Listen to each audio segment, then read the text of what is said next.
Le fils de Mouammar Kadhafi est mort. Saïf al-Islam a été tué hier soir par un commando de 4 personnes chez lui à Zenten, dans le nord-ouest de la Libye, recherché par la Cour pénale internationale pour crimes contre l'humanité. L'homme âgé de 53 ans avait déposé sa candidature à la présidentielle il y a quelques années. Les précisions de Pascal Achard. Sa dernière apparition télévisée remonte à 2021. Long turban, noué au front à la façon bédouine comme son père, Saïf al-Islam Kadhafi crée la surprise en annonçant sa candidature à un scrutin présidentiel qui sera finalement avorté.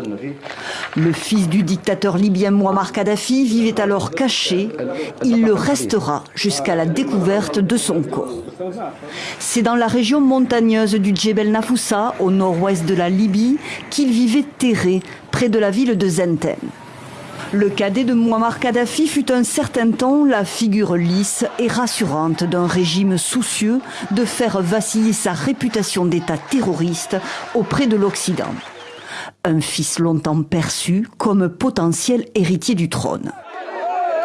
Mais la vague des printemps arabes de 2011 fait tomber le masque du modéré et du réformateur qu'il s'est forgé, révélant au grand jour la vraie nature de la dynastie et du régime Kadhafi. Comme convenu, nous nous armons aujourd'hui et affrontons les rats aujourd'hui, si Dieu le veut.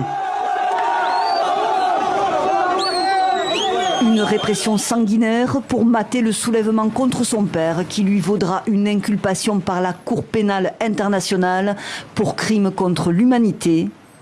Après la chute du régime, c'est entre les mains d'un groupe de rebelles qu'il finit par tomber. La milice refusera de le livrer à La Haye. Condamné à mort à Tripoli en 2015, après un procès expéditif, il sera finalement amnistié et libéré 2 ans après. À qui profite sa mort? La question demeure en suspens dans un pays où s'affrontent 2 gouvernements depuis la révolution de 2011. Le parquet libyen a annoncé mercredi avoir ouvert une enquête pour tenter d'identifier et retrouver les 4 suspects du commando qui l'a assassiné.